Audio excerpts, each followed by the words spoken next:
Meeduraa maqaa keetii fi bakka dhaloota keetii akkasumas iddoo jireenya keetii dhaggeeffattoota keenya beeksisiitii sana booda gara sagantaa keenyaatti ceena.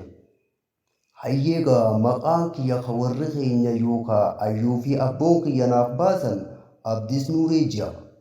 Ammoo maqaan kiyya kan lammadaa Fookkataa naan jedhan.